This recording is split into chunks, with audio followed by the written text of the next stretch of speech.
Hola, dentro de este video estaremos abordando el tema del Tequitqui novohispano, pero para poder llegar a este punto, recordemos que en el siglo XVI novohispano, época de grandes transformaciones en el que a partir de la conquista, la estructura social del Nuevo Mundo responde hasta cierto punto a cánones diferentes, a un sinfín de reacomodos que permite consolidar el dominio español, y aunque decirlo así suena sumamente sencillo, sabemos que no lo fue, que el cambio de estructuras no se da de la noche a la mañana, y que como en este caso costó innumerables víctimas el poder lograrlo.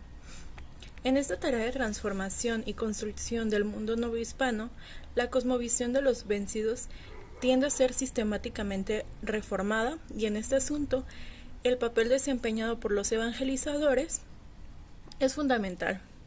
Su persistente trabajo en la habilitación de los indios para el mejor desempeño de sus funciones en la nueva sociedad fue sin duda de la mayor importancia.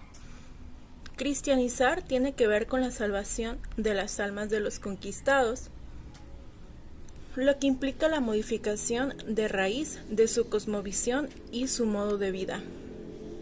Evangelizar hasta cierto punto conlleva entonces el educar, que fundamentalmente se centra en la castellanización y en el entrenamiento para el trabajo, como ya nos lo menciona Pilar Gonzalvo, posibilitando la incorporación del indio a la vida urbana y la sumisión con los conquistadores.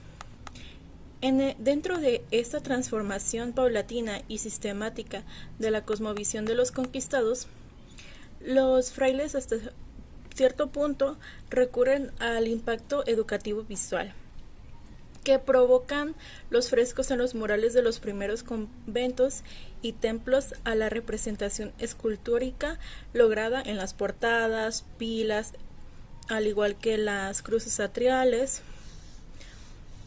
de contacto cinético constante, con los que se auxilian para enseñar a los nativos de la nueva región.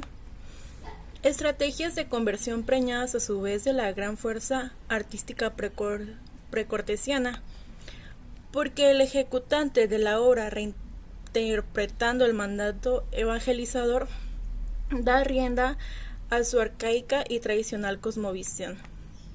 La capacidad artística de los indios es plenamente reconocida. Basta recordar que el templo de Mayor tenía más de medio centenar de construcciones esculpidas y pintadas. Al respecto, nos menciona Mendieta que los canteros indios, que eran curiosos en la escultura y labraban con solo piedras cosas de muy buen ver, después que tuvieron instrumentos de hierro y vieron obras que los nuestros hacían, se aventajaban en gran manera.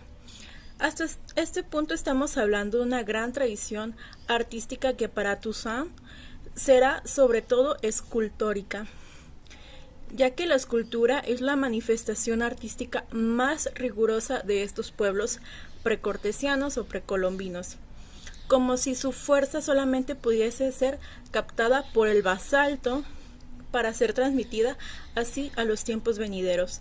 Toda la escultura es simbólica, cada relieve, cada ornato presenta una significación recóndita. Además, cabe destacar que hasta cierto punto se ve esta fusión.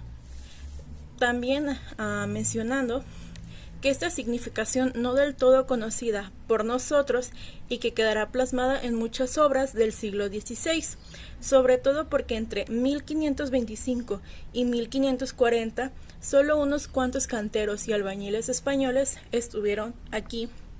Los artistas connotados aún no llegaban, y los frailes verdaderamente no contaban hasta cierto punto con poca o ninguna práctica arquitectónica. Estos deciden auxiliarse con los indios de mayor experiencia para erigir conjuntamente las primeras construcciones y para plasmar en ellas, a través del tallado, la pintura, etcétera, las enseñanzas religiosas, para poder transmitirlas, para tener este recinto donde transmitirlas. Al principio, el hecho de meter a los indios dentro del templo fue algo muy choqueante para ellos, ya que jamás habían tenido una bóveda sobre de ellos y de tal magnitud, ¿no? Es claro que dentro de este arte de Kitki va a haber ciertas variaciones.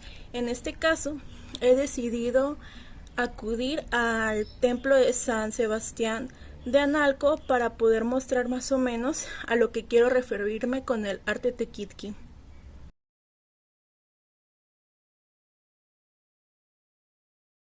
Hola, el día de hoy nos encontramos a un costado del templo de San Sebastián de Analco, el cual se encuentra en el barrio de Analco, que está ubicado a un costado de la calzada de Independencia, donde antes era el río San Juan de Dios.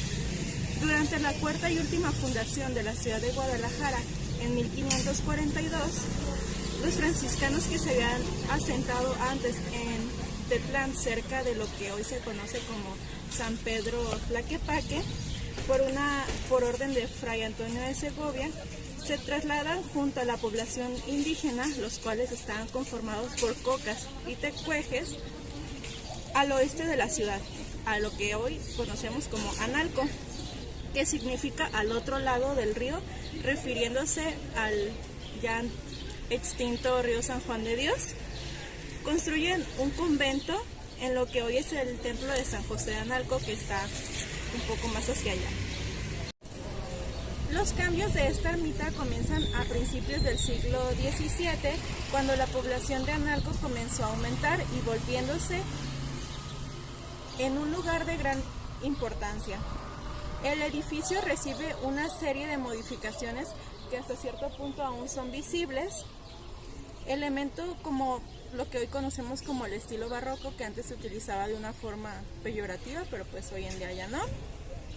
Al igual que la mano de obra indígena, la cual se caracterizaba por sus dotes artísticos, creativos, y pues esta se encargó de la construcción y de los elementos que se observan dentro de la portada y la cruz atrial del templo.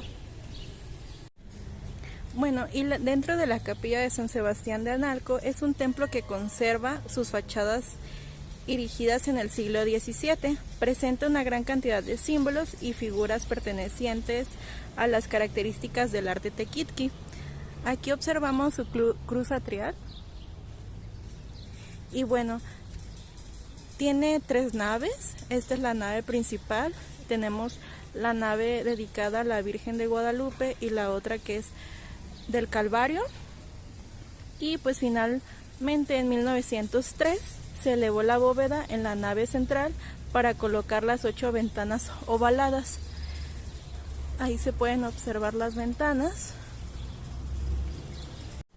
También cabe destacar que las noticias que se tienen sobre el origen de la capilla de San Sebastián de Analco son escasas en cuanto a las etapas constructivas anteriores a lo que se conoce hoy en día, ya que en ciertas ocasiones se menciona que en el siglo XVI ya existía cierta edificación, pero que completamente se destruyó.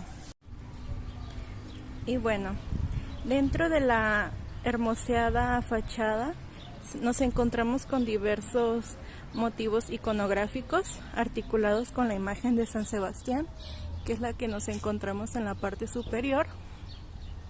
Al igual que pues los indígenas supieron fusionar estos elementos indiocristianos, y pues aquí dentro de la fachada, en este arco, nos encontramos con el símbolo de la congregación franciscana, en el cual está el brazo de Cristo. Aquí se nota perfectamente la llaga y el brazo de San Francisco. También tiene unas columnas salomónicas, que son las de estos costados, al igual que los elementos florales, San Sebastián, y en la parte superior nos encontramos a la Virgen